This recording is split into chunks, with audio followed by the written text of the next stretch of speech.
ইমানের কথা বলেন, তাহলে ওরা ইমান কি, লা ইলাহা ইল্লাল্লাহ এটা কি, এটার দাবিও বুঝতো না, এটার হকও আদায় করতো না, 100 টাকার বিনিময়ে ইমান বিক্রি করতো। আর আমরা করিও। নির্বাচন আসছে, পকেটে একটা নোট ঢুকে বলে, এই বেটা শুনলাম ওই প্যানেলে যাস, এটা রাখ, চা খাইস, আরো পাঠাইতেছি বস্তা ভরে পাঠাইতেছি, 100 টাকা ইমান শেষ। কেন? কারণ ওর কাছে ইমান আছে, কিন্তু ইমানকে ধরে রাখা এলে ইমানের যে দাবি আছে এই দাবি পূর্ণ করতে পারে। সেই জন্য আমার আল্লাহ পাক আগে জ্ঞান দিলেন, এলেম দিলেন, ইকরা আপনি পড়েন। যদি আপনি পড়তে জানেন তাহলে আপনার ইমানের মূল্য আপনি বুঝবেন যে ইমানের মূল্যায়ন কেমন। তখন যদি আপনাকে ইমান আনা অপরাধে, সত্যের পক্ষে থাকার অপরাধী করা হয়, যদি আপনাকে জেল প্রকাশকে ঢুকানো হয় অথবা মৃত্যুর মঞ্চে দাঁড় করানো হয়, তখন আপনি জীবন দিবেন কিন্তু ইমান দিবেন না। তখন ইমানের মূল্য থাকবে। সেই মরুভূমির বেলালের মতো অসহনীয় নির্যাতন যদি চালানো হয়, হযরত বেলালকে যেমন করে উত্তপ্ত মরুভূমির ভিতরে শোয়া তার পায়ের সাথে ঘোড়া বেঁধে দেওয়া হয়েছে, উট বেঁধে দেওয়া হয়েছে, এরপর উট আর ঘোড়াকে চালানো হয়েছে, আর পাথরের ঘর্ষণে হযরত বেলালের কালো চামড়াগুলো খসে পড়ে গিয়েছিল, পাথরগুলো রক্তাক্ত হয়ে গিয়েছিল, কিন্তু হযরত বেলালের মুখ থেকে লা ইলাহা ইল্লাল্লাহ বিশুদ্ধ করতে পারে নাই। ওই বেলালকে হাজার টুকরা করলেও হযরত বেলাল ঈমান থেকে বিচ্যুত হতো না। যদি আপনার কাছে ঈমানের সেই জ্ঞান থাকে, 100 টাকা ঈমান বিক্রি করতে পারবেন না। যদি ঈমানের সেই মূল্যায়ন হয়, তাহলে ইহুদি আর খ্রিস্টানদের কাছে ঈমান বিক্রি করতে পারবেন না। ঈমানের মূল্যায়ন থাকবে, ঈমানকে ধরে রেখে জীবন যাপন করতে পারবে। সেই জন্য আমার আল্লাহ সবার আগে ঈমান দিল না, বরং ঈমান ধরে রাখার জন্য রাসূলুল্লাহ কে আয়াত নাযিল করলো, ইকরা আপনি পড়েন। আপনি শিক্ষিত হন, আপনি জ্ঞানবান হন, আগে জ্ঞান অর্জন করেন, তাহলে ঈমানের মূল্য বুঝবেন। আর এরপর যখন আপনার কাছে নামাজ আসবে, তখন আপনি নামাজ যে পড়বেন, জ্ঞান তো দরকার। আপনি যদি জ্ঞানী হয়ে যান, তাহলে নামাজ কিভাবে আদায় করতে হবে তা আপনি জেনে যাবেন। ঠিক না? ঠিক। আর যদি জ্ঞানী না থাকে, সেই জন্যই তো রাসূল পাক সাল্লাল্লাহু আলাইহি ওয়াসাল্লাম বলেছেন, তালাবুল ইলমি ফারিদাতুন আলা কুল্লি মুসলিম, প্রত্যেক মুসলিমের জন্য জ্ঞান অর্জন করা আমার আল্লাহ ফরজ করে দিয়েছেন। আল্লাহ কোন জ্ঞান ফরজ করলেন? ওহীর জ্ঞান। প্রত্যেক মুমিন মুমিনার উপর, মুসলিম মুসলিমার উপর আল্লাহ ওহীর জ্ঞানকে ফরজ করলেন। আপনাকে সব জানতে হবে, সব জানতে হন, এটা আল্লাহ চায় না। একজন আলেম তিনি জ্ঞান অর্জন করবে ব্যাপক, আর একজন সাধারণ মানুষ জ্ঞান অর্জন করবে যতটুকু তার প্রয়োজন, যাতে সে জ্ঞান অর্জন করে নামাজটা পড়তে পারে। নামাজের জ্ঞান, ঈমানের জ্ঞান, রোজার জ্ঞান, হজের জ্ঞান, এই জ্ঞানগুলো সে অর্জন করবে। এই জ্ঞানগুলো আল্লাহ তার জন্য অর্জন করা ফরজ করে দিয়েছেন। যদি সে এই জ্ঞান অর্জন করে না মারা যায়, এই জ্ঞান অর্জন করে যদি মারা যায়, তাহলে আমার আল্লাহর কাছে সে ফরজের গুনাহ নিয়ে আমার আল্লাহর আদালতে উঠতে হবে। জানতে হবে, আপনি না জেনে বললে অনেক মাসলা মাসাইল আমরা না জেনে পড়ে থাকি, ঠিক না?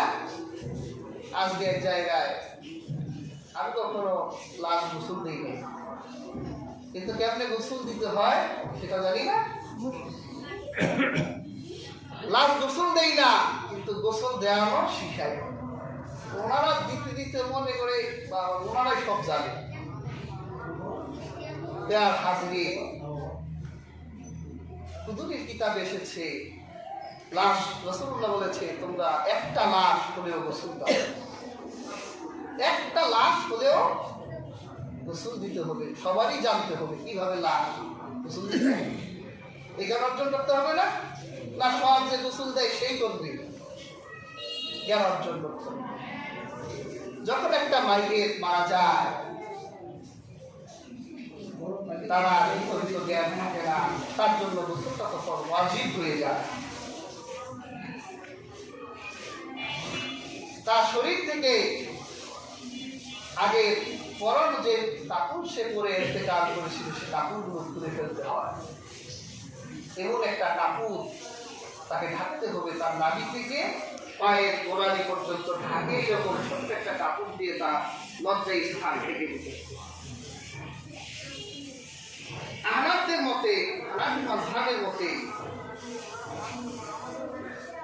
ঘাট থেকে একটু উঁচু করতে হবে, একবারে বসানো যাবে না, একটু উঁচু করে তার পেটে একটু চাপ দিতে হবে, হালকা চাপ, মেসেজের মতো। যদি তার পেটে ময়লা থাকে ময়লাটা বের হয়ে যাবে, টিস্যু দিয়ে অথবা একটা কাপড় দিয়ে সেটা পরিষ্কার করবে। এরপর লজ্জা স্থান সহ নাকি ওই জায়গাটা আগে ধুয়ে নিতে, তাকে পানি ঢেলে দিত। ওই লোক তো পানি ঢেলে দিল পুরা লাশের উপর। হাজরি এরপর তাকে উযু করাতে হবে। অজুতে 4টা অঙ্গ ধোয়া ফরজ। মৃত ব্যক্তির এই 4টি অঙ্গ ধুয়ে ফেললে উযু হয়ে যাবে। তার মুখে পানি দিতে হবে না, বরং সে মারা যাওয়ার পর তার নাকের ছিদ্র আর কানের ছিদ্রে তুলা দিয়ে দিবে, পানি না ঢুকে বাইরের শব্দ সে না শুনে। কারণ বিজ্ঞানও বলে যে একটা মানুষ মারা যাওয়ার পরে একটা দীর্ঘ সময় পর্যন্ত সে মানুষের শব্দ শুনতে পায়।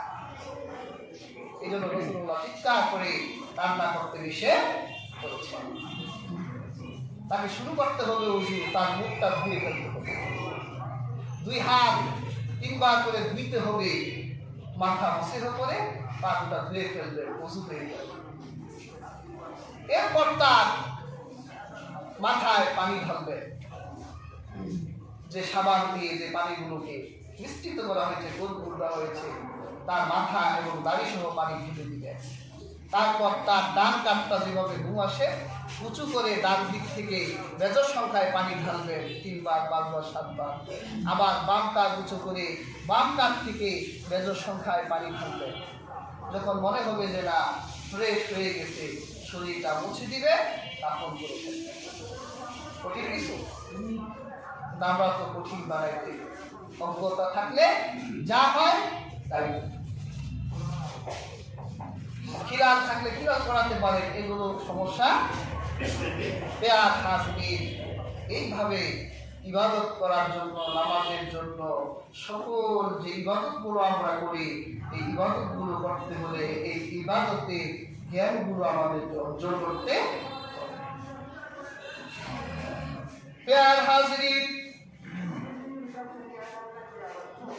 আল্লাহ পাক সূরা আলাকে বলেন, ইকরা বিসমি রাব্বিকাল্লাযী খালাক খালাকাল ইনসানা মিন আলাক ইকরা ওয়া রাব্বুকাল আকরামুল্লাযী আল্লামা বিল কলম আল্লামাল ইনসানা মা লাম ইয়ালাম। আল্লাহ পাক বলেন, পড়ো তোমার প্রভুর নামে যিনি তোমাকে সৃষ্টি করেছেন। এই পৃথিবীর বুকে পড়াশোনা জ্ঞান অর্জন 2 ধরনের হয়, একটা পার্থিব দুনিয়ার জ্ঞান, আরেকটা হলো আমার আল্লাহর দ্বীনের জ্ঞান। মনে রাখবেন, আমার আল্লাহর নামের শিক্ষার ভিতরে তাওহীদের বাতাস আছে। আমার আল্লাহ যে জ্ঞান দিয়েছে সেই দিনের ভিতরে আমার রাসূলুল্লাহ রিসালাতের বার্তা আছে। এই জ্ঞান দিয়ে দুনিয়ায় উপকার পাওয়া যায়, এই জ্ঞান দিয়ে কবরে উপকার পাওয়া যায়, এই জ্ঞান দিয়ে আখিরে উপকার পাওয়া যাবে। আর এই জ্ঞানের কারণে কিয়ামতের দিন আল্লাহ পাক জান্নাত দিয়ে দিবেন। এই পৃথিবীতে কেউ চিরদিন বাঁচবে না। একটা মানুষ যদি 1000 বছর হায়াত পায়, তারপরেও তার মরে যেতে হবে। আবার একদিনের হায়াত পেলে তারপরেও তার মারা যেতেই হবে। আর হাজির, আপনি মারা যাওয়ার পর দুনিয়ায় যত বছরই জীবন যাপন করেন না কেন, কবরে তার থেকে বেশি থাকতে হবে। সেই কবরের কঠিন মুহূর্তে, অসহনীয় মুহূর্তে আপনার যদি কোনো উপকার করার কিছু থাকে, তাহলে সেটা আপনার জন্য সোনায় সোহাগা হবে। আর যদি কবরে আপনার জন্য উপকারের কিছু না থাকে, তাহলে দুনিয়ায় আপনার চেয়ে ব্যর্থ আর কেউ হবে না।